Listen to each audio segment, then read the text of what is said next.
واعبدوا الله ولا تشركوا به شيئا وبالوالدين إحسانا وبذي القربى واليتامى والمساكين والجار ذي القربى والجار الجنب والصاحب بالجنب وابن السبيل وما ملكت أيمانكم إن الله لا يحب من كان مختالا فخورا الذين يبخلون ويأمرون الناس بالبخل ويكتمون ما آتاهم الله من فضله وأعتدنا للكافرين عذابا مهينا والذين ينفقون أموالهم رئاء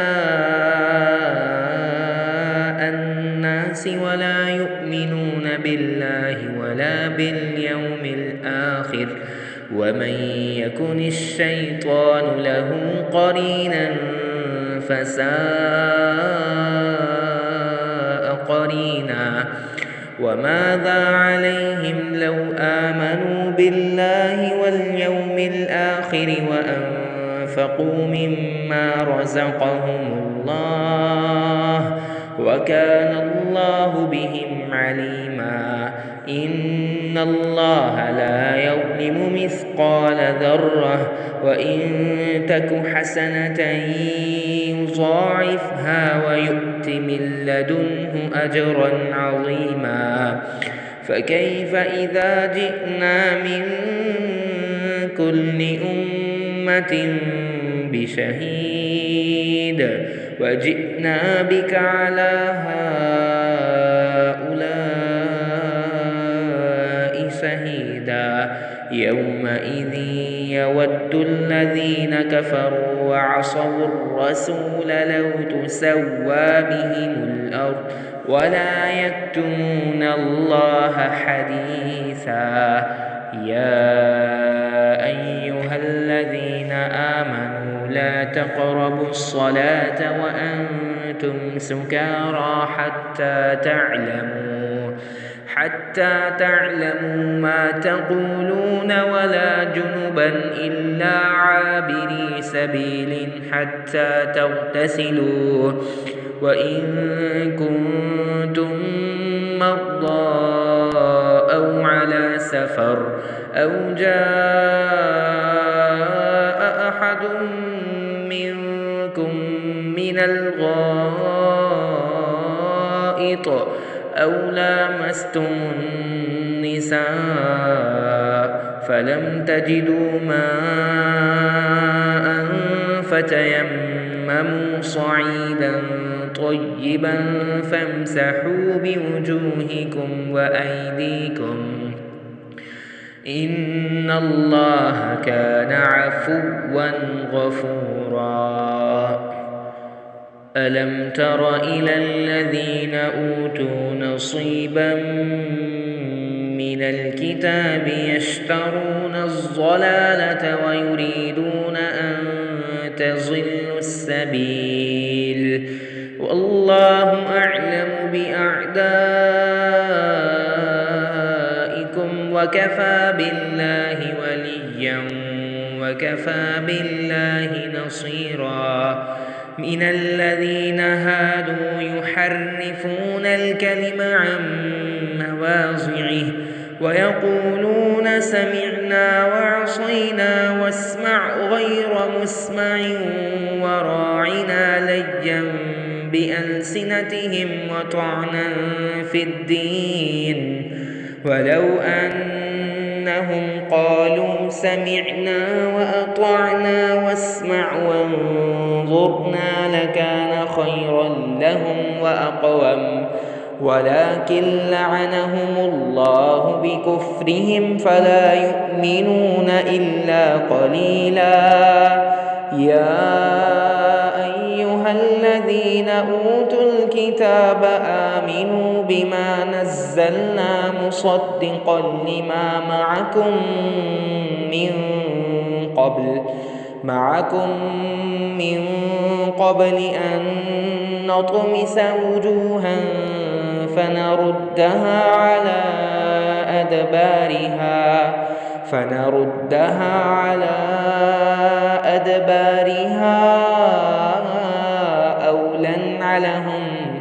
أو نلعنهم كما لعنا أصحاب السبت وكان أمر الله مفعولا إن الله لا يغفر أن يشرك به ويغفر ما دون ذلك لمن يشاء ومن يشرك بالله فقد افترى إثما عظيما ألم تر إلى الذين يزكون أنفسهم بل الله يزكي من يشاء ولا يظلمون فتيلا انظر كيف يفترون على الله الكذب وكفى به إثما مبينا.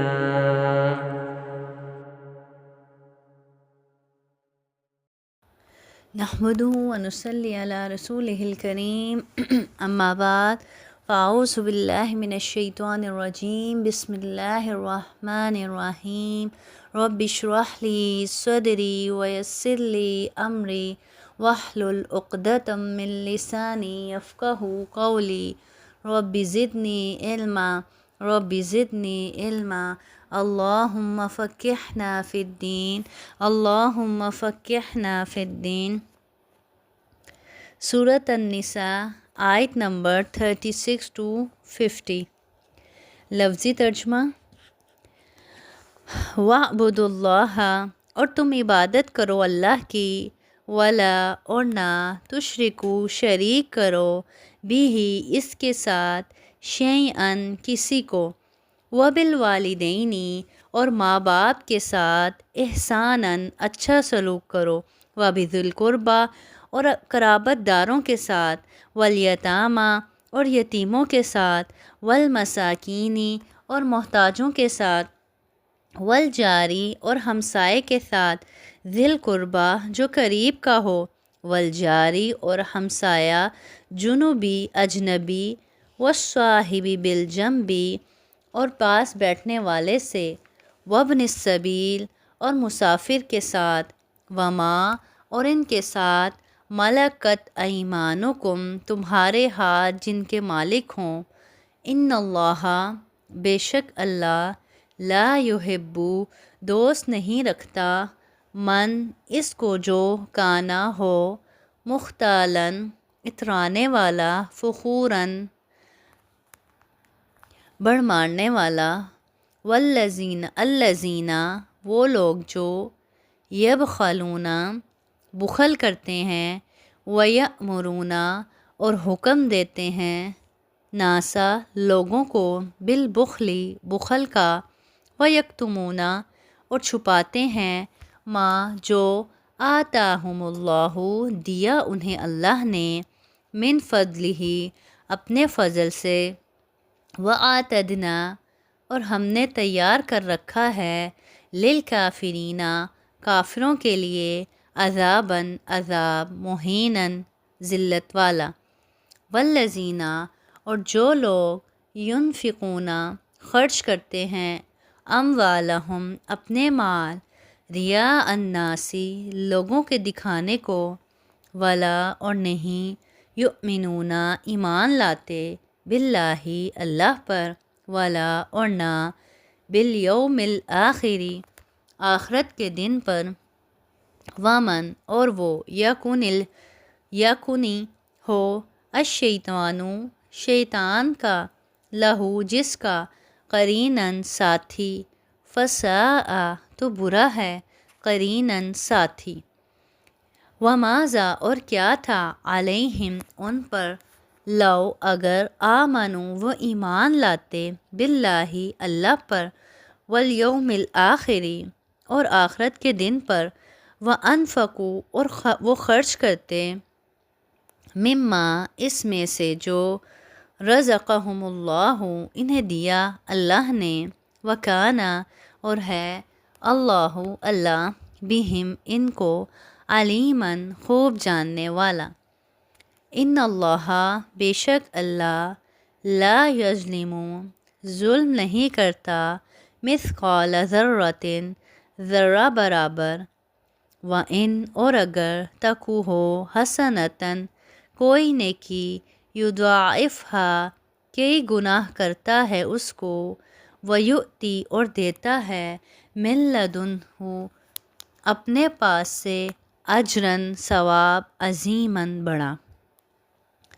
فکیفا پھر کیا حال ہوگا، اذا جب جئنا ہم بلائیں گے، من کل امت ہر امت سے، بشہیدن ایک گواہ، وجئنا اور بلائیں گے ہم بک آپ کو، علی ہؤلاء ان پر، شہیدن گواہ۔ یومئذ اس دن، یودو آرزو کریں گے، الذین وہ لوگ جنہوں نے کفروا کفر کیا، وعصوا اور نافرمانی کی، الرسول رسول کی، لو تسوا کاش برابر کر دی جائے، بہم الارض ان کے ساتھ زمین، ولا اور نہ یکتمون چھپا سکیں گے، اللہ اللہ سے، حدیثاً کوئی بات۔ یا ایہا الذین اے لوگو، آمنو جو ایمان لائے ہو، لا تقربو نہ نزدیک جاؤ، الصلاۃ نماز کے، وانتم جب کہ تم سکارا نشے میں ہو، حتیٰ یہاں تک کہ تعلموا سمجھنے لگو، ما جو تقولون تم کہتے ہو، ولا اور نہ جنباً جنابت کی حالت میں، الا مگر عابری سبیل راہ چلتے ہوئے، حتیٰ یہاں تک کہ تغتسلوا تم غسل کر لو، وَإِنْ اور اگر تم ہو مرضی مریض، او یا علی سفرٍ سفر میں ہو، او یا جاء آئے، احد کوئی، منکم تم میں سے،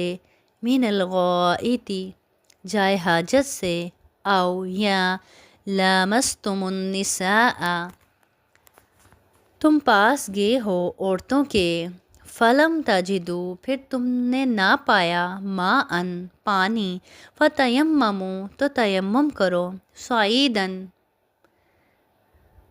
مٹی، طیباً پاک، فامسحوا پھر مسح کر لو، بوجوہکم اپنے منہ کا، وایدیکم اور اپنے ہاتھوں کا، ان اللہ بے شک اللہ، کانا ہے، عفواً معاف کرنے والا، غفوراً بخشنے والا۔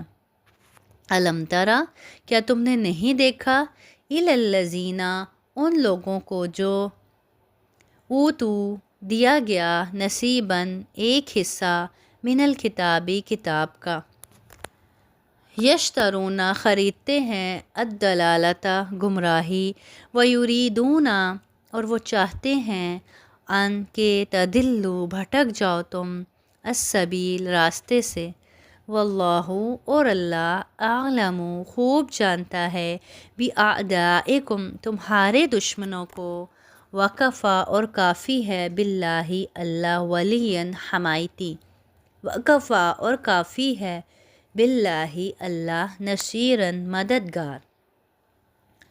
من الذین کچھ وہ لوگ جو ہادو یہودی ہوئے، یحرفون پھیرتے ہیں، کلمہ باتوں کو، ام مواضعہ ان کی جگہ سے، ویقولون اور کہتے ہیں، سمعنا سنا ہم نے، وعصینا اور ہم نے نافرمانی کی، واسمع اور سن، غیر مسمع نہ سنوائے جاؤ، وراعنا اور کہتے ہیں، لیم موڑ کر، بألسنتہم اپنی زبانوں کو، وطعنا اور عیب لگانے کو، فی الدین دین میں، ولو اور اگر، انہم بلا شبہ وہ، قالو کہتے، سمینا ہم نے سنا، و اطعنا اور ہم نے اطاعت کی، واسمع اور سنیے، وانظرنا اور ہم پر نظر کیجیے، لکانا تو ہوتا، خیرن بہتر، لہم ان کے واسطے،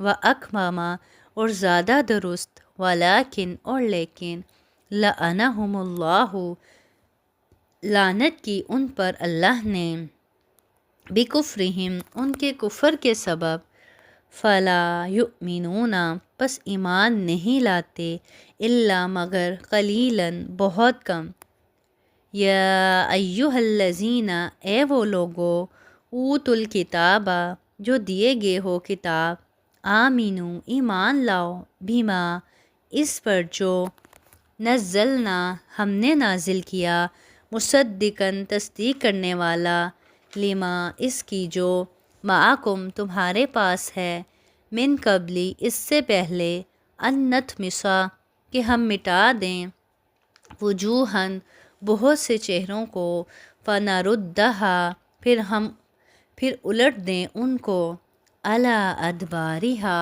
ان کی پیٹھوں کی طرف، او یا نلعنہم ہم لعنت کریں ان پر، کما جیسے، لعنا ہم نے لعنت کی، اصحاب السبت ہفتے والوں پر، وکانا اور ہے، امر اللہ حکم اللہ کا، مفعولاً ہو کر رہنے والا، ان اللہ بے شک اللہ، لا یغفر نہیں بخشتا، ان یہ کہ یشرکا شریک ٹھہرایا جائے، بھی ساتھ اس کے، ویغفر اور بخشتا ہے، ما وہ جو، دون ذالک اس کے علاوہ ہے، لمن جس کو، یشاء وہ چاہے، ومن یشرک اور جس نے شریک ٹھہرایا، باللہ اللہ کا، فقد افترا پس اس نے باندھا، اثماً گناہ، عظیماً بڑا،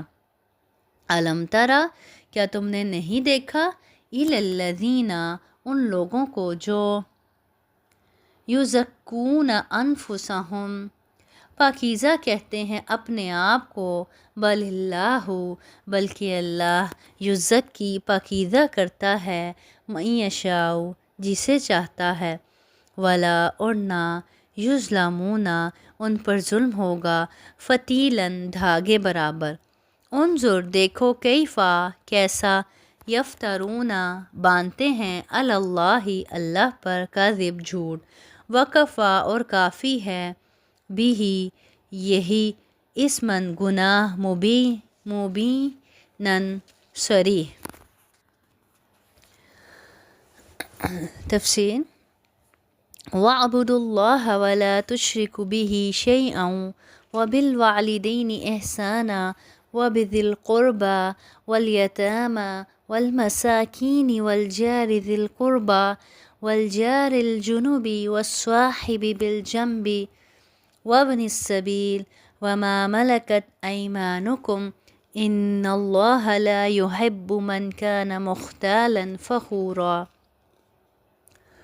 اور اللہ کی عبادت کرو اور اس کے ساتھ کسی کو شریک نہ کرو، اور ماں باپ کے ساتھ سلوک و احسان کرو، اور رشتہ داروں سے اور یتیموں سے اور مسکینوں سے اور قرابت دار ہمسایہ اور اجنبی ہمسایہ سے اور پہلو کے ساتھی سے اور راہ کے مسافر سے اور ان سے جن کے مالک تمہارے ہاتھ ہیں، یعنی غلام، یقیناً اللہ تعالیٰ تکبر کرنے والوں اور شیخی خوروں کو پسند نہیں فرماتا۔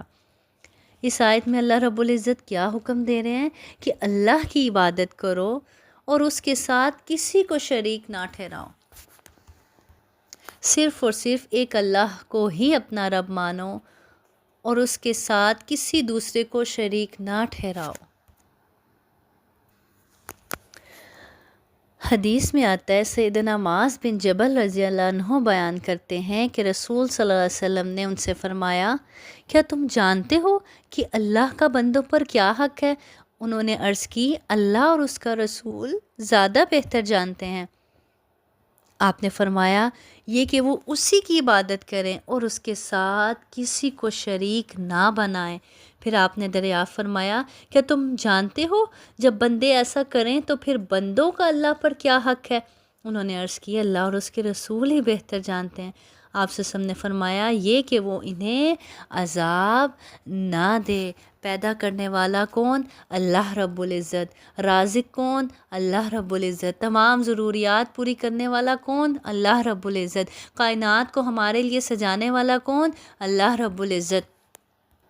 جب ہمیں ہر چیز عطا کرنے والا اللہ رب العزت، تو بندے کو بھی کیا چاہیے کہ پلٹ کر صرف اور صرف اپنے رب ہی کی عبادت کرے، اس کے ساتھ کسی دوسرے کو شریک نہ ٹھہرائے۔ کوئی بھی نیکی کرے، کوئی بھی کام کرے، صرف اور صرف اپنے رب کے لیے کرے، اپنے رب کی رضا کے لیے کرے۔ پھر اسی آیت میں اللہ رب العزت اپنا حق بیان کرنے کے بعد ساتھ ہی کس کا ذکر کرتے ہیں؟ والدین کا ذکر کرتے ہیں۔ تو اس آیت سے ہمیں کیا پتہ چلتا ہے کہ اللہ کے بعد جو دوسرے نمبر پر حق ہے ہم پر، وہ کس کا ہے؟ ہمارے والدین کا ہے۔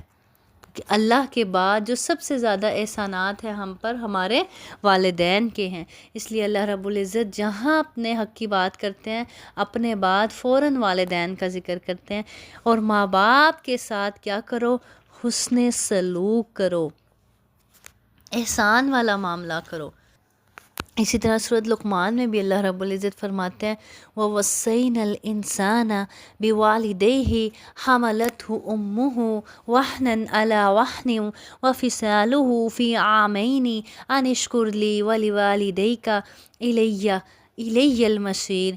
اور ہم نے انسان کو اس کے ماں باپ کے بارے میں تاکید کی۔ اللہ تعالیٰ کہہ رہے ہیں تاکیدی حکم دیا ہے کیا؟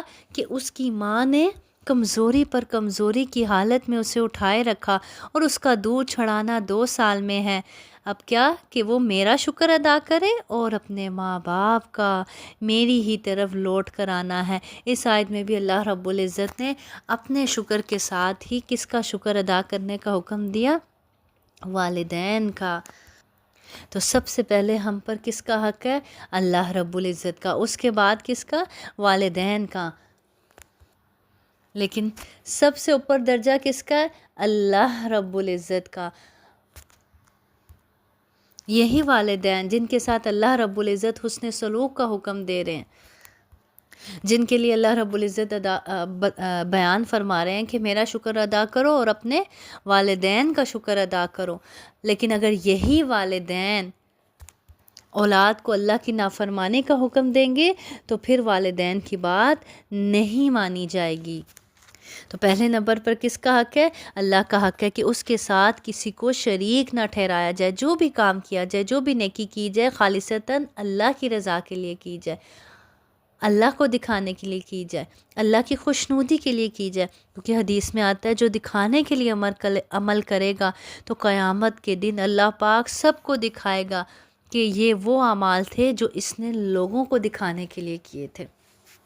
اور دکھاوے کے اعمال گویا ایسے ہی ہیں جیسے اس نے اعمال کیے ہی نہیں، ان کا کوئی وزن ہی نہیں ہوگا، وہ نامہ اعمال میں تولے ہی نہیں جائیں گے، بلکہ راکھ بنا کر اڑا دیے جائیں گے۔ اور یہ شرک خفی ہے کہ انسان کسی کو دیکھ کر کہے۔ تو شرک خفی کیا ہے؟ کہ انسان کسی کو دیکھ کر کوئی اچھا کام کرے۔ جیسے یا مثال کے طور پر کوئی نماز پڑھنے لگے، آپ کوئی اس کے سامنے بیٹھے تو اپنی نماز کو اور خوبصورت بنا لے تاکہ دوسرے کی تعریف چاہنے کے لیے۔ صدقہ کرنے کا ارادہ نہیں تھا، لیکن کوئی دیکھ رہا ہے، اس کو دکھانے کے لیے کسی کے سامنے صدقہ کر دینا، خرچ کر دینا۔ یہ سارے اعمال کس میں آتے ہیں؟ شرک خفی میں آتے ہیں، کہ انسان نے یہ اللہ کے لیے نہیں کیے، یہ انسان نے کسی اور کو دکھانے کے لیے کیے، کسی اور سے تعریف چاہنے کے لیے کیے۔ پھر والدین کے بعد کس کا ذکر کیا گیا؟ اور رشتہ داروں سے اور یتیموں سے اور مسکینوں سے کیا کیا جائے؟ حسن سلوک کیا جائے۔ ذی القربہ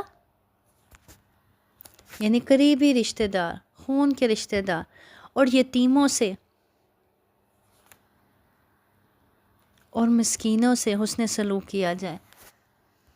اور پھر اگر رشتہ داری یتیم یا مسکین ہے تو اس کا حق زیادہ ہے، اس کا حق پہلے ہے باہر کے یتیم اور مسکین سے.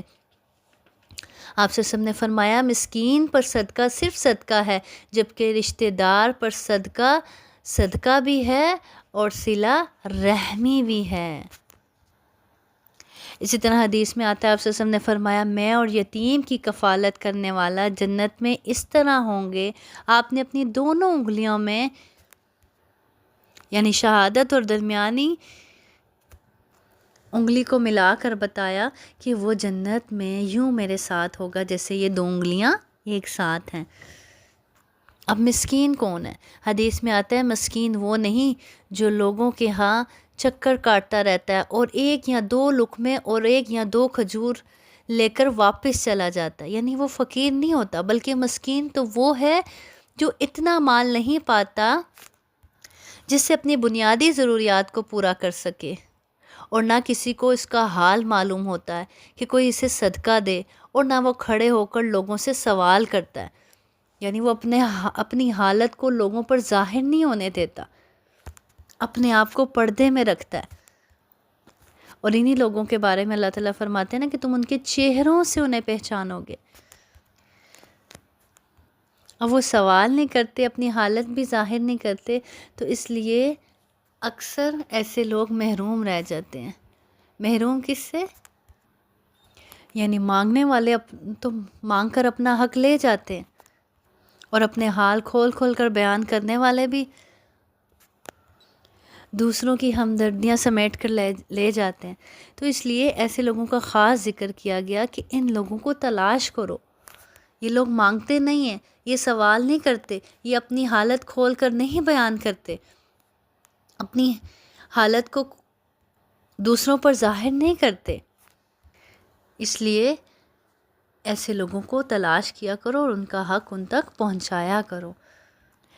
اور پھر آگے والجاری ذی القربا، قرابت دار ہمسایہ یعنی رشتہ دار ہمسایہ اور اجنبی ہمسایہ، ان کے ساتھ بھی کیا کیا جائے؟ حسن سلوک کیا جائے. آپ سے ہم نے فرمایا جبریل مجھے ہمیشہ پڑوسی کے متعلق وصیت کرتے رہے، یہاں تک کہ مجھے گمان ہونے لگا کہ وہ پڑوسی کو وارث بھی قرار دے دیں گے. اور آج دیکھیں ہمیں پڑوسیوں کی خبر ہی نہیں ہوتی. ساتھ والے گھر میں کوئی بھوکا سو رہا ہے، ساتھ گھر کو خبر ہی نہیں ہوتی. ساتھ والے گھر میں کوئی بیمار پڑا ہے، زندگی اور موت کی کشمکش میں ہے، لیکن زندگی اور موت کی جنگ لڑ رہا ہے، لیکن ساتھ والے ہمسائے کو پتہ ہی نہیں ہوتا. اور جبکہ قرآن و حدیث سے پتہ چلتا ہے کہ ہمسائے کا کتنا حق ہے. آپ سے وسلم کیا فرماتے ہیں کہ جبریل علیہ السلام مجھے ہمیشہ پڑوسی کے متعلق وصیت کرتے، یہاں تک کہ مجھے یہ گمان ہونے لگا کہ وہ پڑوسی کو وارث بھی قرار دے دیں گے. اسی طرح ایک اور حدیث میں آتا ہے آپ سے سب نے فرمایا اللہ کی قسم وہ شخص مومن نہیں ہو سکتا، اللہ کی قسم وہ شخص مومن نہیں ہو سکتا، اللہ کی قسم وہ شخص مومن نہیں ہو سکتا. آپ سے سب نے 3 مرتبہ یہ فرمایا. صحابہ نے عرض کی اے اللہ کے رسول کون شخص؟ فرمایا وہ شخص جس کی ایذا رسانی سے اس کا پڑوسی محفوظ نہ ہو. پھر اسی طرح اگلا حق کس کا بتایا؟ وَالصَّاحِبِ بِالْجَنْبِ، پہلو کے ساتھی سے یعنی ہم نشین، دوست، سفر کا ساتھی، کلاس فیلو، بیوی، کاروباری سلسلے میں پاس آ کر بیٹھنے والے، یعنی سب ہر طرح کا ساتھی جو آپ کے ساتھ وقت گزارتا ہے، اس کے ساتھ بھی کس کا حکم دیا گیا؟ حسن سلوک کا حکم دیا گیا. اسی طرح پھر وابن السبیل اور مسافر کے ساتھ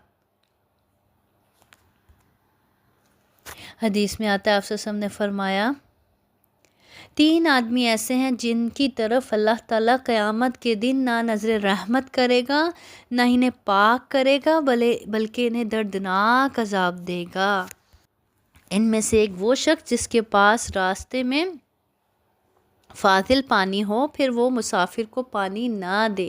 یعنی سفر کر رہے ہیں، ایکسٹرا پانی ہے لیکن مسافر پیاسا ہے، مسافر کو پانی کی ضرورت ہے، لیکن وہ سنبھال کے رکھے کہ نہیں مجھے ضرورت پڑ سکتی ہے، اور وہ مسافر کو پانی نہ دے۔ تو مسافر کے ساتھ بھی کیا کیا جائے؟ حسن سلوک کیا جائے۔ پھر اس کے بعد کس کا ذکر کیا گیا؟ اور ان سے جن کے مالک تمہارے ہاتھ ہیں، یعنی تمہارے غلام، تمہاری کنیزیں، نوکر چاکر۔ آپ سے ہم نے فرمایا جب تم میں سے کسی کا خادم کھانا لے کر آئے تو اگر وہ اسے اپنے ساتھ نہ بٹھا سکے تو کم از کم 1 یا 2 لقمے ضرور کھلا دے، کیونکہ اس نے کھانا تیار کرتے وقت گرمی برداشت کی ہے۔ کتنی خوبصورت حدیث ہے کہ جب تم میں سے کسی کا خادم کھانا بنا کر لائے تو اگر وہ اسے اپنے ساتھ بٹھا کر سارا نہیں کھلا سکتا تو کم از کم 1-2 لقمے ضرور اسے کھلا دے۔ تو غلاموں کے ساتھ بھی حسن سلوک کیا جائے۔ آپ صلی اللہ علیہ وسلم کی جو آخری وصیت تھی مرض الموت میں، اپنی امت کو جو آخری وصیت فرما رہے تھے، اس میں آپ صلی اللہ علیہ وسلم بار بار ذکر کر رہے تھے نماز نماز، اور اپنے غلاموں کے بارے میں اپنے رب سے ڈرتے رہنا، ان کا خیال رکھنا، کیونکہ وہ بے بس ہوتے ہیں، محتاج ہوتے ہیں، اس لیے ان کے بارے میں ہمیشہ اپنے رب سے ڈرنا۔ تو ان سب کے ساتھ احسان کا سلوک کرنے کا حکم دیا اللہ رب العزت نے۔ کیا فرمایا کہ ان کے ساتھ حسن سلوک کرو، احسان والا معاملہ کرو۔ احسان کرنا کیا ہوتا ہے کہ کوئی اچھا نہ بھی کرے تو بھی اس کے ساتھ اچھا کرنا، کوئی آپ کے ساتھ برا کر رہا ہے تو بھی آپ اس کے ساتھ اچھا کر رہے ہیں، اور دوسرے کو اس کے حق سے بڑھ کر دینا کیا ہوتا ہے؟ احسان ہوتا ہے۔ یقیناً اللہ تعالیٰ تکبر کرنے والوں اور شیخی خوروں کو پسند نہیں فرماتا۔ اب جب تم اللہ کی عبادت کرنے والے بن جاؤ، اللہ کی عبادت گزار بن جاؤ، اللہ کی مخلوق کا خیال کرنے والے بن جاؤ، والدین سے حسن سلوک کرنے والے بن جاؤ، ہمسائے سے، قرابت داروں سے، رشتہ داروں سے، غلاموں سے، تو پھر یہ نیکی کے ہی تکبر بن کر نہ ابھرے تمہارے اندر۔ تو اس لیے اللہ تعالیٰ نے ساتھ ہی فرما دیا تکبر کرنے والوں اور شیخی خوروں کو اللہ پسند نہیں فرماتا۔ اگر اللہ تمہیں ان خصوصیات کا مالک بنا دے، تمہیں ایسا اچھا انسان بنا دے کہ تم اللہ کے حق ادا کرنے والے بھی بن جاؤ اور لوگوں کے حقوق ادا کرنے والے بھی بن جاؤ، تو پھر تم میں تکبر نہیں آنا چاہیے۔ کیونکہ اللہ ایسے لوگوں کو ہرگز پسند نہیں فرماتا۔ حدیث میں آتا ہے آپ سے ہم نے فرمایا وہ شخص جنت میں داخل نہیں ہوگا جس کے دل میں ذرہ برابر بھی تکبر ہو۔ ایک شخص نے کہا آدمی اس بات کو پسند کرتا ہے کہ اس کا لباس اچھا اور اس کا جوتا اچھا ہو، تو کیا یہ بھی تکبر ہے؟ آپ سے ہم نے فرمایا اللہ خوبصورت ہے اور خوبصورتی کو پسند کرتا ہے، تکبر تو حق کو ٹھکرا دینا ہے اور لوگوں کو حقیر سمجھنا ہے۔ اچھا لباس اور اچھا جوتا پہن کر اگر انسان دوسرے کو لیٹ ڈاؤن کر رہا ہے، اس کو حقیر سمجھ رہا ہے اور اپنے آپ کو بہت بڑی چیز سمجھ رہا ہے، تو پھر یہ غلط ہے، پھر کیا ہے؟ یہ تکبر ہے۔ پھر اگلی آیت میں اللہ رب العزت فرماتے ہیں الذین یبخلون ویأمرون الناس بالبخل ویکتمون ما آتاہم اللہ من فضلہ وأعتدنا للکافرین عذابا مہینا۔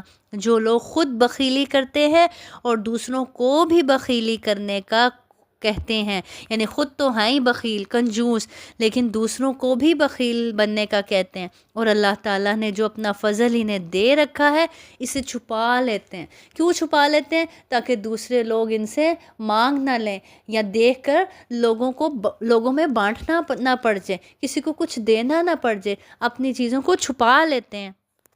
ہم نے ان کافروں کے لیے ذلت کی مار تیار کر رکھی ہے، اللہ رب العزت فرما رہے ہیں ایسے لوگوں کے لیے ہم نے ذلت کی مار تیار کر رکھی ہے۔ پچھلی آیت میں دیکھیں اللہ رب العزت نے رشتہ داروں، مسکینوں، پڑوسیوں، اجنبی ہمسایوں، قرابت دار ہمسایوں، پہلو کے ساتھی، مسافروں، غلاموں کے ساتھ حسن سلوک کرنے کا حکم دیا، ان پر خرچ کرنے کا حکم دیا، اور اگلی آیت میں ساتھ ہی اللہ رب العزت نے بتا دیا کہ جو بخل کرتا ہے، خرچ نہیں کرتا اور دوسروں کو بھی خرچ کرنے سے روکتا ہے، دوسروں خود بھی حسن سلوک نہیں کرتا، دوسروں کو بھی حسن سلوک سے منع کرتا ہے، خود بھی خرچ نہیں کرتا، دوسروں کو بھی خرچ کرنے سے روکتا ہے، تو ایسے لوگوں کا انجام کیا ہے؟ رسوا کن عذاب۔ حدیث میں آتا ہے نبی کریم صلی اللہ علیہ وسلم نے فرمایا حرص و بخل سے بچو کیونکہ اس نے تم سے پہلے لوگوں کو تباہ و برباد کر دیا تھا۔ حرص و بخل نے انہیں قطع رحمی پر آمادہ کیا تو انہوں نے قطع رحمی شروع کر دی، اور اس نے ان کو گناہوں پر ابھارا تو وہ گناہوں کا ارتکاب کرنے لگے۔ اور اس آیت سے کیا پتہ چلتا ہے کہ جب اللہ رب العزت نے نعمتوں سے نوازا ہو تو اس کو چھپانا نہیں چاہیے۔ جیسے اکثر لوگ سب کچھ ہوتے ہوئے بھی روتے رہتے ہیں کہ نہیں ہمارے تو حالات ہی اچھے نہیں ہیں، نہیں بہت مشکل وقت چل رہا ہے، حالانکہ اللہ نے بڑی وسعت دی ہوتی ہے، بڑا نوازا ہوتا ہے، لیکن پھر بھی زبانوں پر ایسی باتیں ہوتی ہیں۔ کیوں کرتے ہیں ایسی باتیں؟ کہ کوئی مانگ نہ لے، کسی کو کچھ دینا نہ پڑ جائے۔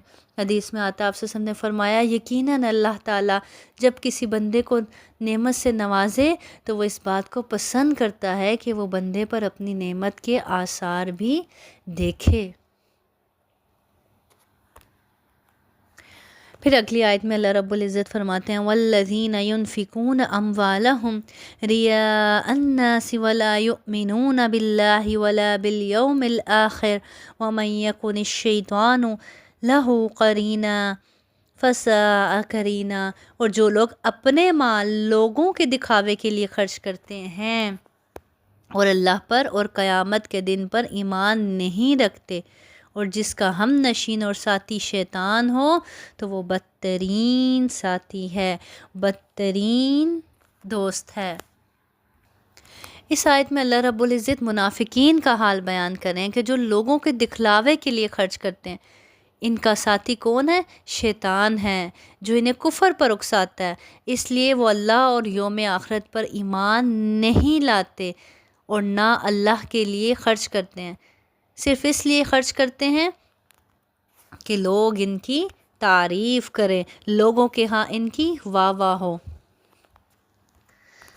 تو 3 کیٹیگریز ہم نے پڑھ لی ان تینوں آیات میں۔ ایک وہ جو حسن سلوک کرنے والے ہیں، جو سب پر خرچ کرتے ہیں، چاہے وہ مسافر ہے، غلام ہے، رشتہ دار ہیں، ہمسائے ہیں، والدین ہیں، سب کے ساتھ حسن سلوک کرتے ہیں۔ دوسرے کون سے؟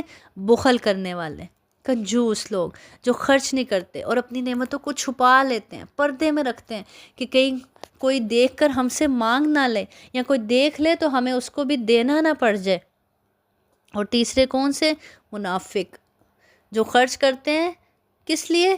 لوگوں کی واہ واہ کی خاطر، لوگوں سے تعریف چاہنے کی خاطر۔ تو ایسے لوگوں کا انجام کیا ہونے والا ہے؟ ایسے لوگوں کا انجام کیا ہے؟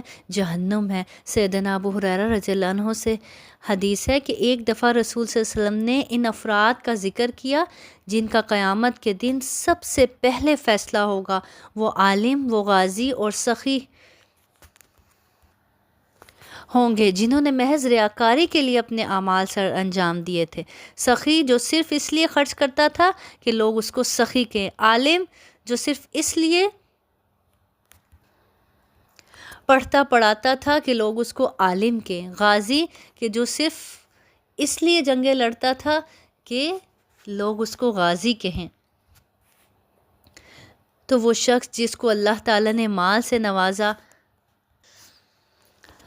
تھا وہ کہے گا میں نے ہر اس جگہ اپنا مال خرچ کیا جہاں خرچ کرنا تجھے پسند تھا، لیکن اللہ فرمائے گا تو جھوٹ کہتا ہے، کیونکہ تیرا ارادہ تو یہ تھا کہ لوگ تجھے کہیں سخی، اور وہ تجھے دنیا میں کہہ دیا گیا، اور پھر فرشتوں کو حکم دیا جائے گا کہ اس کو اوندھے منہ جہنم میں ڈال دو۔ اسی طرح معاملہ عالم کے ساتھ کیا جائے گا، اسی طرح غازی کے ساتھ کیا جائے گا۔ اور پھر دیکھیں دکھاوے کی خرچ میں ہماری فضولیات قسم کے رسم و رواج بھی آ جاتے ہیں جو خصوصی طور پر شادی بیاہ کے موقع پر نبھائے جاتے ہیں۔ تو یاد رہے کہ جس نے دکھاوے کی نیکی کی اس نے شرک کیا۔ پھر آگے اللہ رب العزت فرماتے ہیں وَمَاذَا عَلَيْهِمْ لَوْ آمَنُوا بِاللَّهِ وَالْيَوْمِ الْآخِرِ وَأَنفَقُوا مِمَّا رَزَقَهُمُ اللَّهُ وَكَانَ اللَّهُ بِهِمْ عَلِيمًا۔ بھلا ان کا کیا نقصان تھا اگر یہ اللہ تعالیٰ پر اور قیامت کے دن پر ایمان لاتے اور اللہ نے جو انہیں دے رکھا ہے اس میں سے خرچ کرتے، اللہ انہیں خوب جاننے والا ہے۔ اللہ تعالیٰ کہہ رہے ہیں بھلا ان کا کیا جانا تھا، ان کا کیا نقصان ہونا تھا اگر یہ بخیلی نہ کرتے اور اللہ اور اس کے رسول پر ایمان لاتے، قیامت کے دن پر ایمان لاتے اور اللہ تعالیٰ نے جو انہیں دے رکھا تھا اس میں سے اللہ کے راستے میں خرچ بھی کرتے۔ یعنی ایک قسم سے یہاں پہ منافق اور بخیل انسان کو ایک طرح کی ڈانٹ پلائی گئی ہے کہ اگر تم اللہ پر اور قیامت کے دن پر ایمان لاتے، یعنی اللہ کی خاطر اور آخرت میں اجر پانے کی خاطر تم اللہ کے راستے میں خرچ کرتے، تو تمہارا کیا جانا تھا، تمہارا کوئی نقصان نہیں ہونا تھا۔ آفت تو خرچ نہ کرنے سے آتی ہے، خرچ نہ کرنا مصیبت کو دعوت دیتا ہے، معاش کی تنگی بھی اسی نتیجے کا حصہ ہے۔ لیکن اگر تم خرچ کرتے تو مزید اللہ تعالیٰ تمہارے رزق میں اضافہ ہی فرماتا اور تم سے تمہاری بلاؤں کو دور کرتا۔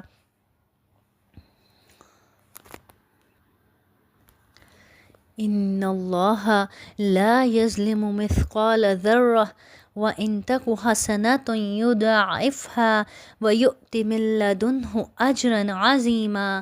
بے شک اللہ تعالیٰ ایک ذرہ برابر ظلم نہیں کرتا، اگر نیکی ہو تو اس سے دگنی کر دیتا ہے اور خاص اپنے پاس سے بہت بڑا ثواب دیتا ہے۔ یعنی نیکی کا، اگر تم نیکی کا ابھی ارادہ ہی کرتے ہو تو اللہ تعالیٰ اس کو تمہارے نامہ اعمال میں ایک نیکی لکھوا دیتا ہے، اور اگر جب تم نیکی کر لیتے ہو تو اس کا اجر اللہ تعالیٰ 10 گنا سے بڑھا کر 700 گنا تک کر دیتا ہے، یا اس سے بھی زیادہ بڑھا دیتا ہے۔ جیسی جیسی نیت خالص ہوتی ہے، جیسے جیسے اللہ کی رضا کے لیے کیا ہوتا ہے، جتنا خالص عمل ہوتا ہے اسی حساب سے اللہ تعالیٰ اس کا اجر بڑھا دیتے ہیں۔ تو اللہ تعالیٰ کیا فرما رہے ہیں کہ بے شک اللہ ایک ذرے کے برابر بھی کسی پر ظلم نہیں کرتا۔ ہاں البتہ اگر تم نیکی کرو گے تو اللہ اس کا اجر کئی گنا بڑھا کر دیتا ہے، اور ہاں اگر گناہ کرو گے تو اس کا اجر اس کی سزا اتنی لکھی جاتی ہے جس درجے کا گناہ ہوتا ہے، اس کو بڑھا چڑھا کر نہیں لکھا جاتا۔ ہاں نیکی کے اجر کو بڑھا چڑھا کر لکھا جاتا ہے۔ یہ ہے میرے اور آپ کے رب کا فضل۔ فَكَيْفَ إِذَا جِئْنَا مِنْ كُلِّ أُمَّةٍ بِشَهِيدٍ وَجِئْنَا بِكَ عَلَى هَؤُلَاءِ شَهِيدًا، پس کیا حال ہوگا جس وقت کہ ہر امت میں سے ایک گواہ ہم لائیں گے اور آپ کو ان لوگوں پر گواہ بنا کر لائیں گے۔ یعنی قیامت کا نقشہ کھینچا جا رہا ہے کہ اس وقت کیا حال ہوگا۔ قیامت کی ہولناکیوں اور اس دن کی پریشانیوں کا ذکر ہو رہا ہے کہ اہل کفار اور اہل شر و فساد کو ان کا اس دن کیسا حال ہوگا جب ہر امت میں سے اس کے رسول کو بلایا جائے گا جو گواہی دے گا کہ میں نے پیغام پہنچا دیا تھا، لیکن انہوں نے کفر و سرکشی کا ارتکاب کیا، تاکہ اس شہادت کے مطابق ان کا حساب ہو، اور پھر ان سب پر رسول صلی اللہ علیہ وسلم کو گواہ کی حیثیت سے بلایا جائے گا، اور آپ صلی اللہ علیہ وسلم قرآن میں ذکر کردہ قصص الانبیاء کی روشنی میں گواہی دیں گے کہ انہوں نے تیرا پیغام پہنچا دیا تھا، اور جو امانت ان کے سپرد کی گئی تھی اس میں خیانت نہیں کی۔ یہ ایک سخت مقام ہوگا جس کا تصور انسان کو لرزا دیتا ہے۔ حدیث میں آتا ہے کہ ایک مرتبہ نبی کریم صلی اللہ علیہ وسلم نے حضرت عبداللہ بن مسعود رضی اللہ عنہ سے قرآن سننے کی خواہش ظاہر فرمائی۔ وہ سناتے ہوئے جب اس آیت پر پہنچے تو آپ صلی اللہ علیہ وسلم نے فرمایا بس اب کافی ہے۔ حضرت ابن مسعود رضی اللہ عنہ فرماتے ہیں کہ میں نے دیکھا تو آپ صلی اللہ علیہ وسلم کی دونوں آنکھوں سے آنسو رواں تھے۔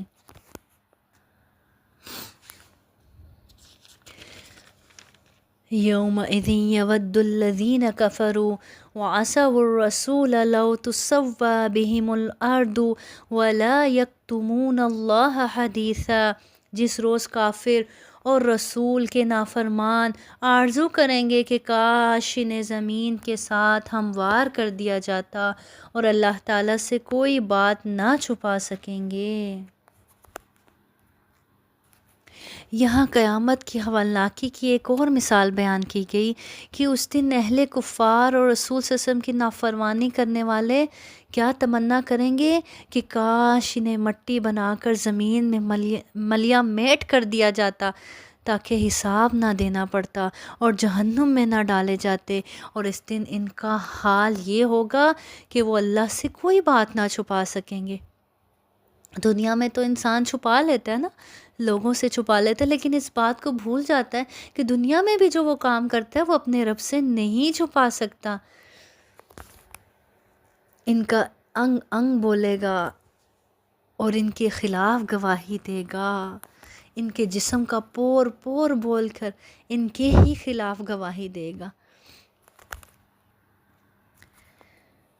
پھر آگے اللہ رب العزت فرماتے ہیں یا ایہا الذین آمنوا لا تقربوا الصلاة وانتم سکارى حتى تعلموا ما تقولون ولا جنبا الا عابری سبیل حتى تغتسلوا وان کنتم مرضى او على سفر او جاء احد منكم من الغائط او لامستم النساء فلم تجدوا ماء فتيمموا صعيدا طيبا فامسحوا بوجوهكم وايديكم ان اللہ كان عفوا غفورا۔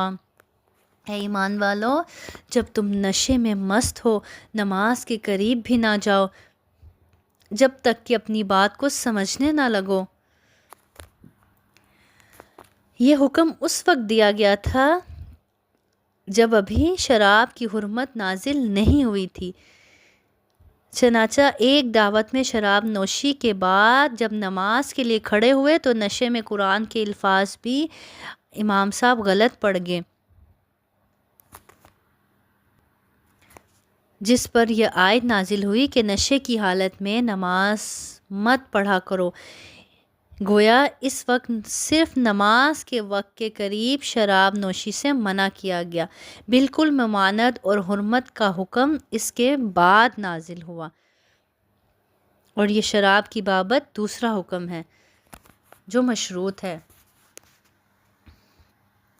اور جنابت کی حالت میں جب تک کہ غسل نہ کر لو، یعنی جنابت کی حالت میں جب تک غسل نہ کر لو تب تک نماز کے قریب نہ جاؤ، یعنی ناپاکی کی حالت میں بھی نماز مت پڑھو، کیونکہ نماز کے لیے طہارت ضروری ہے، شرط ہے۔ ہاں اگر راہ چلتے گزر جانے والے ہو تو اور بات ہے۔ اب اس کا مطلب یہ نہیں کہ مسافری کی حالت میں اگر پانی نہ ملے تو جنابت کی حالت میں ہی نماز پڑھ لو، بلکہ اس کا مفہوم یہ ہے کہ جنابت کی حالت میں تم مسجد کے اندر مت بیٹھو، البتہ مسجد کے اندر سے گزرنے کی ضرورت پڑے تو گزر سکتے ہو، جیسے بعض صحابہ کے مکان اس طرح تھے کہ انہیں ہر صورت میں مسجد نبوی کے اندر سے ہی گزر کر جانا پڑتا تھا۔ یہ رخصت انہی کے پیش نظر دی گئی تھی۔ اور اگر تم بیمار ہو یا سفر میں ہو یا تم میں سے کوئی قضائے حاجت سے آیا ہو یا تم نے عورتوں سے مباشرت کی ہو اور تمہیں پانی نہ ملے تو پاک مٹی کا قصد کرو اور اپنے منہ اور اپنے ہاتھ مل لو، بے شک اللہ معاف کرنے والا بخشنے والا ہے۔ بیمار سے مراد یعنی وہ بیمار ہے جسے وضو کرنے سے نقصان یا بیماری میں اضافہ ہونے کا اندیشہ ہے، تو ایسا بیمار بھی وضو کی بجائے تیمم کر کے نماز پڑھ سکتا ہے، پھر چاہے وہ جنابت سے ہی کیوں نہ ہو۔ اگر کوئی جنبی ہے، جنابت سے ہے، اب نماز کا وقت ہو گیا ہے اور وہ ایسی بیماری میں مبتلا ہے کہ اگر نہاتا ہے تو اس کی بیماری بڑھ جانے کا اندیشہ ہے، تو وہ بھی کیا کر سکتا ہے؟ پاک مٹی سے تیمم کر کے نماز ادا کر سکتا ہے۔ اسی طرح پانی نہ ملنے کی صورت میں بھی، اسی طرح سفر میں جہاں آپ کو پانی میسر نہ ہو تو بھی پاک مٹی سے تیمم کیا جا سکتا ہے۔ تو یہ اللہ کی طرف سے رخصتیں ہیں اپنے بندوں کے لیے۔ حدیث میں آتا ہے رسول صلی اللہ علیہ وسلم نے فرمایا جب کوئی شخص نماز پڑھتے ہوئے اونگنے لگے تو اسے چاہیے کہ نماز چھوڑ کر سو جائے اور نماز اس وقت پڑھے جب اسے یہ معلوم ہو کہ وہ کیا کہہ رہا ہے۔ ہو سکتا ہے کہ حالت نیند میں نماز ادا کرتے ہوئے وہ مغفرت کی دعا کرنے کی بجائے اپنے آپ کو گالیاں دینے لگے۔ تو غنودگی کی حالت میں نماز نہیں پڑھنی چاہیے، یا تو اچھے سے پہلے غنودگی کو دور کر لینا چاہیے وضو کے ذریعے یا نہا کر، جس بھی طرح سے۔ اسی طرح حدیث میں آتا ہے آپ سے سب نے فرمایا ہمیں 3 باتوں کے باعث لوگوں پر فضیلت دی گئی ہے۔ نمبر 1، ہماری صفیں فرشتوں کی صفوں کی طرح ہیں، ہمارے لیے ساری زمین کو مسجد بنا دیا گیا ہے، اور جب ہمیں پانی نہ ملے تو مٹی ہی کو ہمارے لیے پاکی کے حصول کا ذریعہ بنا دیا گیا ہے۔ آپ سے سب نے فرمایا یقیناً پاک مٹی مسلمان کے لیے طہارت کا ذریعہ ہے، خواہ وہ 10 سال تک پانی نہ پائے، اور جب پانی پا لے تو اسے اپنے جسم پر استعمال کرے، یہ اس کے لیے بہتر ہے۔ یعنی اگر کسی نے تیمم کیا ہے اور تیمم سے پاکی حاصل کر کے نماز پڑھی ہے، لیکن جب اس کو پانی مل جائے پھر اس کو کیا چاہیے کہ وہ پانی سے نہا لے۔ اب تیمم کا طریقہ کیا ہے؟ آپ سے سب نے اپنے دست مبارک کو زمین پر مارا اور پھر اس میں پھونک مار کر اس کے ساتھ اپنے چہروں اور دونوں ہتھیلیوں کو مل لیا۔ یہی غسل کا تیمم بھی ہے اور یہی وضو کا بھی تیمم ہے، ٹھیک ہے۔ اگر کسی کو غسل کی ضرورت ہے اور پانی نہیں میسر یا بیماری ایسی ہے کہ وہ نہا نہیں سکتا تو پھر اس کے لیے بھی یہی تیمم ہے۔ أَلَمْ تَرَ إِلَى الَّذِينَ أُوتُوا نَصِيبًا مِنَ الْكِتَابِ يَشْتَرُونَ الضَّلَالَةَ وَيُرِيدُونَ أَن تَضِلُّوا السَّبِيلَ۔ کیا تم نے انہیں نہیں دیکھا جنہیں کتاب کا کچھ حصہ دیا گیا ہے، وہ گمراہی خریدتے ہیں اور چاہتے ہیں کہ تم بھی راہ سے بھٹک جاؤ۔ یہاں پہ اللہ رب العزت یہودیوں کا ذکر کر رہے ہیں کہ یہ ظالم ہدایت کے بجائے گمراہی کو خریدتے ہیں۔ اللہ تعالیٰ نے انہیں اپنے رسول پر جو ایمان لانے کی دعوت دی ہے اس سے اعراض کرتے ہیں، اور سابقہ انبیاء کی طرف سے ان کے پاس جو سیدنا محمد صلی اللہ علیہ وسلم کے اوصاف کے بارے میں جو علم ہے یہ اس کو چھپاتے ہیں تاکہ دنیا کے سامان میں تھوڑا سا حاصل کر سکیں، اور چاہتے ہیں کہ کاش تم بھی اس چیز کے ساتھ یعنی کفر کرو جو محمد صلی اللہ علیہ وسلم پر نازل کیا گیا ہے، یعنی قرآن سے تم بھی کفر کرو، نبی کریم صلی اللہ علیہ وسلم کا تم بھی انکار کرو۔ تو اللہ تعالیٰ مسلمانوں کو ان دشمنوں سے بچنے کی اس آیت میں تلقین فرما رہے ہیں۔ اللہ تعالیٰ فرما رہے ہیں واللہ عالم بِأَعْدَائِكُمْ وَكَفَى بِاللَّهِ وَلِيًّا وَكَفَى بِاللَّهِ نَصِيرًا۔ اللہ تعالیٰ تمہارے دشمنوں کو خوب جاننے والا ہے، اور اللہ تعالیٰ کا دوست ہونا کافی ہے، اور اللہ تعالیٰ کا مددگار ہونا بھی کافی ہے۔ یعنی اللہ تمہارے دشمنوں کو خوب جانتا ہے، تمہیں ان کے متعلق فکر مند ہونے کی بالکل بھی ضرورت نہیں ہے۔ کتنی خوبصورت آیت ہے، واللہ عالم بِأَعْدَائِكُمْ۔ اگر تم مومن ہو، اللہ سے جڑے ہوئے لوگ ہو، اللہ کے ماننے والے ہو، اللہ کے دوست ہو، تو تمہیں فکر کرنے کی کوئی ضرورت نہیں۔ چاہے ساری دنیا تمہارے خلاف ہو جائے، ساری دنیا تمہاری دشمن بن جائے، اللہ ان سب کے مقابلے میں تمہیں کافی ہے، اللہ ان سب کے مقابلے میں تمہاری مدد کرنے والا کافی ہے۔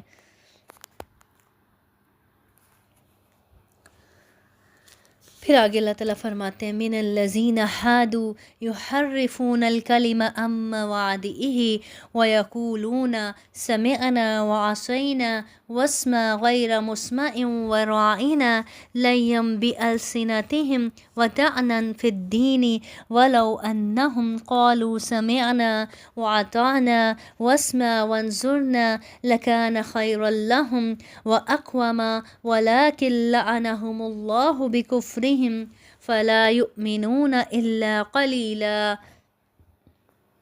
بعض یہود کلمات کو ان کی ٹھیک جگہ سے ہیر پھیر کر دیتے ہیں اور کہتے ہیں کہ ہم نے سنا اور نافرمانی کی، اور سن اس کے بغیر کہ تو سنا جائے اور ہماری رعایت کر، لیکن اس کہنے میں اپنی زبان کو پیچ دیتے ہیں اور دین میں طعنہ دیتے ہیں۔ اور اگر یہ لوگ کہتے کہ ہم نے سنا اور ہم نے فرما برداری کی، اور آپ سنیے اور ہمیں دیکھیے، تو یہ ان کے لیے بہت بہتر اور نہایت ہی مناسب تھا، لیکن اللہ تعالیٰ نے ان کے کفر کی وجہ سے انہیں لعنت کی ہے، پس یہ بہت ہی کم ایمان لاتے ہیں۔ اب جو یہود رسول صلی اللہ علیہ وسلم کی مجلس میں آیا کرتے تھے، ان کی 3 طرح کی حرکتوں کا ان آیات میں ذکر ہوا ہے۔ ایک یہ کہ جب وہ کوئی حکم الہی سنتے تو بلند آواز سے کہتے سمعنا، مگر دل ہی میں کیا کہتے؟ عصینا، زور سے کہتے ہاں ہم نے سن لیا، اور دل میں کیا کہتے؟ ہم نے کون سا ماننا ہے، کرنی تو ہم نے اپنی مرضی ہے۔ آج بھی ایسے نا مجلسوں، دین کی مجلسوں میں جاتے ہیں، بڑا سر ہلا ہلا کے تصدیق کرتے ہیں، لیکن دل کیا کہہ رہا ہوتا ہے؟ کرنا تو ہم نے وہی ہے جو ہم کرتے آ رہے ہیں، ہم سے ایسا کہاں ہوگا۔ اور دوسری حرکت یہ کہ جب کوئی بات ان کو سمجھ میں نہ آتی اور کچھ پوچھنا درکار ہوتا تو کیا کہتے؟ اسما کہتے، اور ساتھ غیر مسمع ان بھی دل میں کہہ دیتے، یعنی تم سن ہی نہ سکو یا بہرے ہو جاؤ۔ نعوذ باللہ، کس کو کہتے؟ نبی کریم صلی اللہ علیہ وسلم کو۔ اور تیسری حرکت یہ تھی کہ کبھی اسما کی بجائے رعینا کہتے اور زبان کو مروڑ کر یہ لفظ ادا کرتے، جو کیا بن جاتا؟ رعینا بن جاتا، جس کا مطلب کیا ہے؟ اے ہمارے چرواہے۔ رعینا کا کیا مطلب ہے؟ ہم پر نظر کرم کیجئے، ہماری طرف دیکھیے یا ہماری طرف متوجہ ہوئیے۔ اور رعینا جب زبان کو موڑ کر کہہ دیتے تو اس کا کیا مطلب ہوتا؟ ہمارے چرواہے۔ پھر آپس میں یہ بھی کہا کرتے تھے کہ اگر یہ واقعی نبی ہوتا تو اسے ہماری ان باتوں پر اطلاع ہو جانا یقینی تھا۔ تو اللہ رب العزت نے ان کی ایسی شرارتوں و خباثتوں سے مطلع کر دیا، اور ساتھ ہی یہ بتا دیا کہ جو لوگ بھی دلالت میں اس درجہ پختہ ہو چکے اور ہٹ دھرم بن چکے ہیں، ان سے ایمان لانے کی توقع ہرگز نہیں ہے۔ پھر اگلی آیت میں اللہ رب العزت فرما رہے ہیں یا ایہا الذین اوتوا الکتاب آمنوا بما نزلنا مصدقا لما معکم من قبل ان نطمس وجوہا فنردها على ادبارها او نلعنهم كما لعنا اصحاب السبت وكان امر اللہ مفعولا۔ ہے اہل کتاب، جو کچھ ہم نے نازل فرمایا ہے جو اس کی بھی تصدیق کرنے والا ہے جو تمہارے پاس ہے، اس پر ایمان لاؤ، اس سے پہلے کہ ہم چہرے بگاڑ دیں اور انہیں لوٹا کر پیٹھ کی طرف کر دیں یا ان پر لعنت بھیجیں جیسے ہم نے ہفتے کے دن والوں پر لعنت کی ہے۔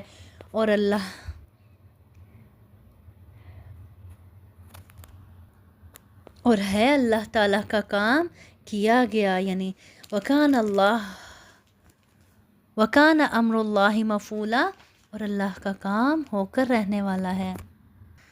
اس آیت کریمہ میں اہل کتاب کو ان کے پاس جو علم تھا اس کے حوالہ دے کر کہا گیا کہ تم لوگ اس قرآن پر ایمان لے آؤ جو تمہاری کتاب کی تصدیق کرتا ہے، اس سے پہلے کہ تمہیں اللہ کا عذاب آ گھیرے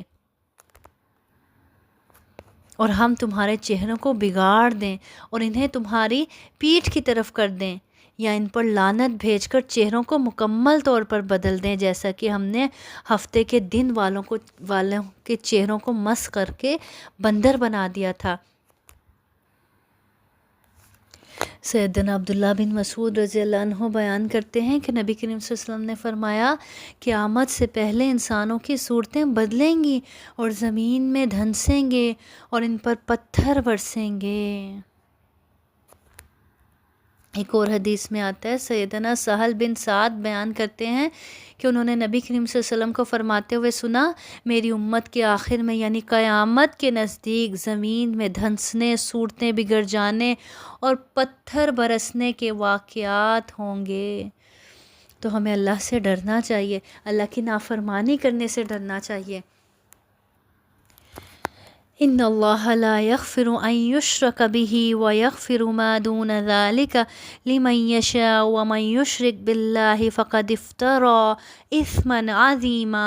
یقیناً اللہ تعالیٰ اپنے ساتھ شریک کیے جانے کو نہیں بخشتا اور اس کے سوا جسے چاہے بخش دیتا ہے، اور جو اللہ تعالیٰ کے ساتھ شریک مقرر کرے اس نے بہت بڑا گناہ اور بہتان باندھا۔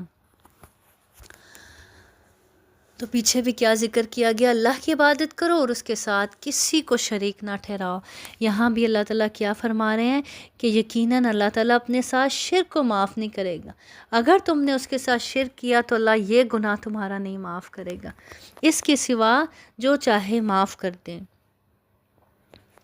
یعنی ایسے گناہ جن سے مومن توبہ کیے بغیر مر جائیں، اللہ تعالیٰ اگر کسی کے لیے چاہے گا تو بغیر کسی قسم کی سزا دیے معاف فرما دے گا، اور بہت سو کو سزا کے بعد اور بہت سو کو نبی کریم صلی اللہ علیہ وسلم کی شفاعت پر معاف فرما دے گا، لیکن شرک کسی صورت میں معاف نہیں کرے گا، کیونکہ مشرک پر اللہ نے جنت حرام کر دی ہے۔ اس لیے آج وقت ہے اللہ سے سچی توبہ کر لیں، شرک خفی تلاش کریں کہ کہیں میری زندگی میں شرک تو نہیں ہو رہا مجھ سے، کہیں میں کسی طرح سے شرک خفی میں مبتلا تو نہیں ہوں۔ جیسے حدیث میں آتا ہے نا، آپ سے ہم نے کیا فرمایا تھا کہ میری امت میں شرک کیسے داخل ہوگا، جیسے اندھیری رات میں سیاہ پتھر پر سیاہ کیڑا نظر آتا ہے، نہیں اسی طرح۔ تو آج ہم بہت سے ایسے کام کر جاتے ہیں، بہت سی ایسے جملے بول جاتے ہیں جو ہمیں خود بھی پتہ نہیں چلتا کہ وہ شرک کی کیٹیگری میں آ جاتے ہیں۔ تو اس سے بہت بچنے کی ضرورت ہے اور محتاط ہونے کی ضرورت ہے۔ تو مومن کو سب سے زیادہ سینسیٹیو جس معاملے میں ہونا چاہیے وہ کیا ہے؟ شرک ہے۔ سیدنا عبداللہ بن مسعود رضی اللہ عنہ بیان کرتے ہیں کہ میں نے کہا، اے اللہ کے رسول، کون سا گناہ سب سے بڑا ہے؟ آپ نے فرمایا، یہ کہ تم اللہ کا شریک بناؤ حالانکہ اس نے تمہیں پیدا کیا ہے۔ اسی طرح ایک اور حدیث میں آتا ہے، سیدنا ابو ذر رضی اللہ عنہ بیان کرتے ہیں کہ رسول صلی اللہ علیہ وسلم نے فرمایا، بے شک اللہ تعالیٰ فرماتا ہے کہ اے میرے بندے، تو جب تک میری بندگی کرتا رہے گا اور مجھ سے امید قائم رکھے گا تو میں بھی تجھے معاف کرتا رہوں گا، خواہ تیرے جو بھی گناہ ہوں۔ اے میرے بندے، اگر تو زمین بھر گناہ لے کر میرے پاس آ جائے اور ان میں شرک نہ ہو تو میں تیرے پاس اتنی ہی بخشش لے کر آؤں گا جتنے تو گناہ لے کر آئے گا۔ پھر آگے اللہ رب العزت فرماتے ہیں، الم تر الی الذین یزکون انفسہم بل اللہ یزکی من یشاء ولا یظلمون فتیلا۔ کیا آپ نے انہیں نہیں دیکھا جو اپنی پاکیزگی اور ستائش خود کرتے ہیں، بلکہ اللہ تعالیٰ جسے چاہے پاکیزہ کرتا ہے، کسی پر ایک دھاگے کے برابر نہ ظلم کیا جائے گا۔ اس آیت میں خصوصی طور پر یہود و نصارہ کی مذمت کی گئی ہے، جو ہمیشہ اپنی پاکی بیان کرتے رہتے ہیں اور اپنے آپ کو مقدس و معصوم سمجھتے اور اللہ کے بیٹے اور محبوب ہونے کا دعویٰ کرتے۔ ان کی تردید فرمائی کہ کسی کو پاک باز انسان قرار دینا تو اللہ کا کام ہے، اللہ جسے چاہتا ہے اسے پاک کرتا ہے، پہلے اسے ایمان و عمل صالح کی توفیق دیتا ہے، پھر اس کے نتیجے میں اس کا تزکیہ کرتا ہے۔ تو اس آیت سے کیا پتہ چلتا ہے کہ اپنے منہ میاں مٹھو نہیں بننا چاہیے، اپنے آپ کو معصوم اور پاک باز نہیں سمجھنا چاہیے، بلکہ انسان کی نظر، بندہ مومن کی نظر اپنی غلطیوں پہ ہوتی ہے، اپنی کمیوں پہ ہوتی ہے، اپنی کوتاہیوں پہ ہوتی ہے، نہ کہ وہ اپنے آپ کو بڑا کوئی پاک باز سمجھے۔ اللہ تعالیٰ کہہ رہے ہیں اللہ جسے چاہتا ہے پاک قرار دیتا ہے۔ تم خود کون ہوتے ہو اپنے آپ کو پاکیزہ قرار دینے والے، اپنے آپ کو بڑی چیز سمجھنے والے، اپنے آپ کو بڑا نیک سمجھنے والے؟ تو مومن تو ہمیشہ اپنے اعمال سے ڈرتا رہتا ہے، جتنا بھی کر لے وہ اس کو کم لگتا ہے، جتنے بھی نیک اعمال کر لے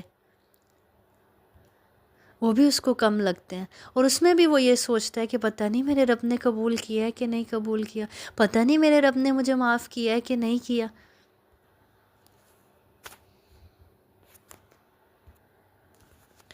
پھر اللہ تعالیٰ فرما رہے ہیں انظر کیف یفترون علی اللہ الکذب وکفی بہ اثما مبینا، دیکھو تو یہ لوگ اللہ تعالیٰ پر کس طرح جھوٹ باندھتے ہیں، اور یہ حرکت سری گناہ ہونے کے لیے کافی ہے۔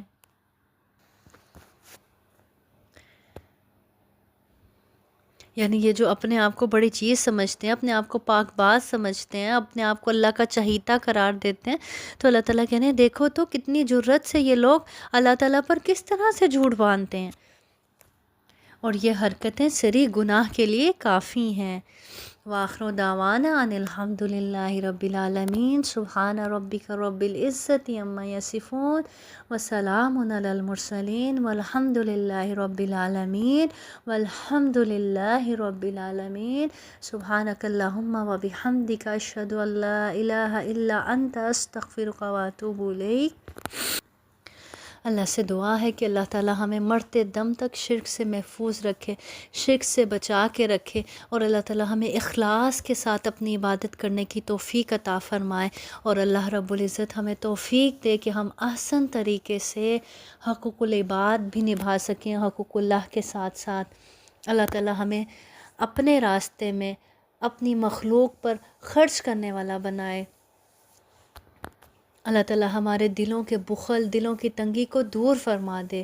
وآخر دعوانا ان الحمد للہ رب العالمین، سبحان ربک رب العزت عما یصفون وسلام علی المرسلین والحمد للہ رب العالمین والحمد للہ رب العالمین، والسلام علیکم ورحمۃ اللہ وبرکاتہ۔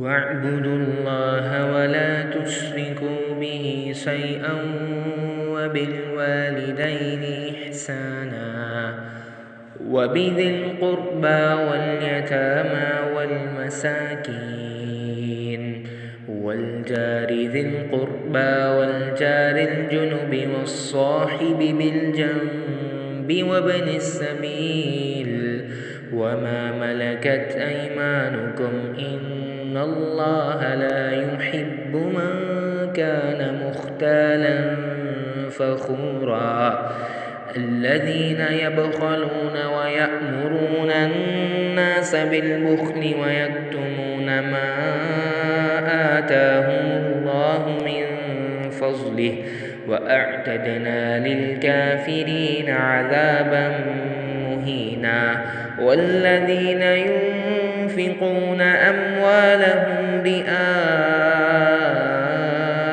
الناس ولا يؤمنون بالله ولا باليوم الآخر ومن يكن الشيطان له قرينا فساء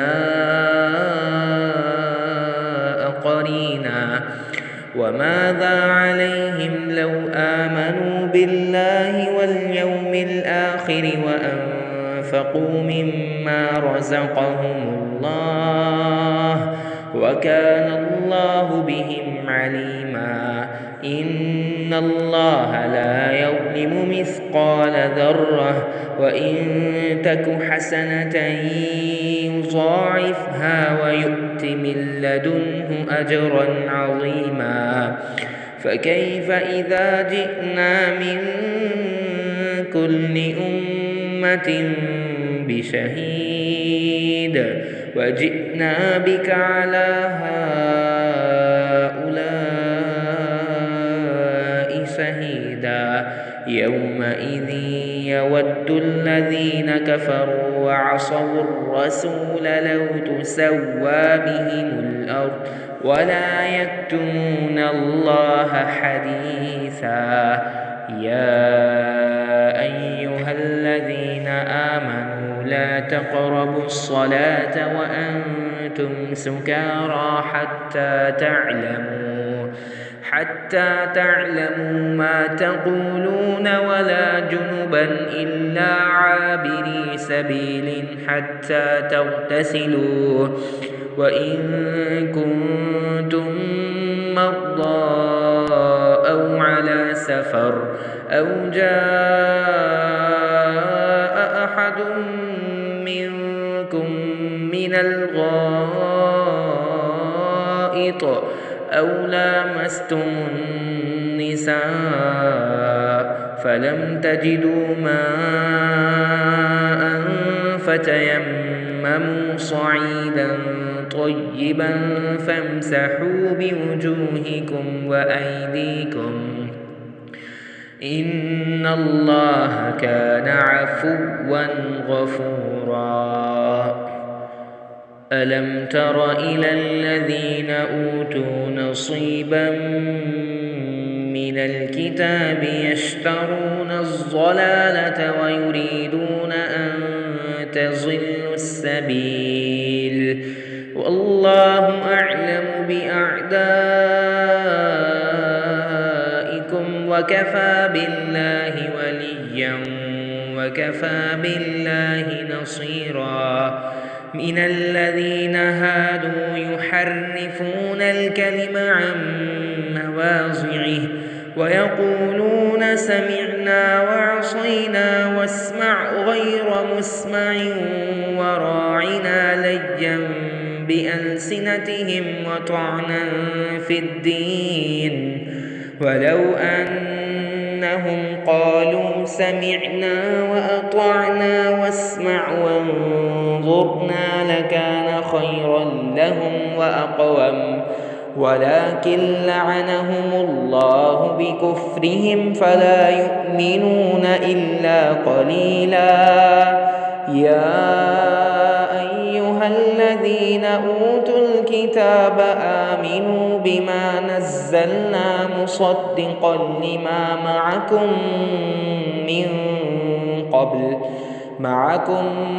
من قبل أن نطمس وجوها فنردها على أدبارها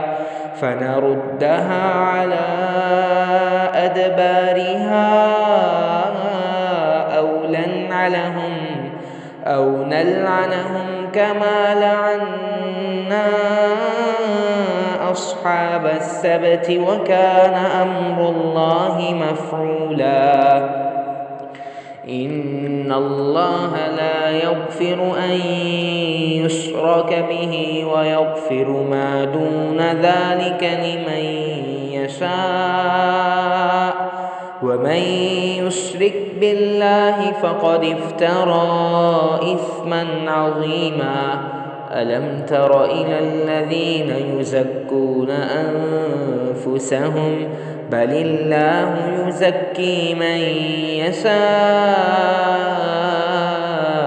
ولا يظلمون فتيلا انظر كيف يفترون على الله الكذب وكفى به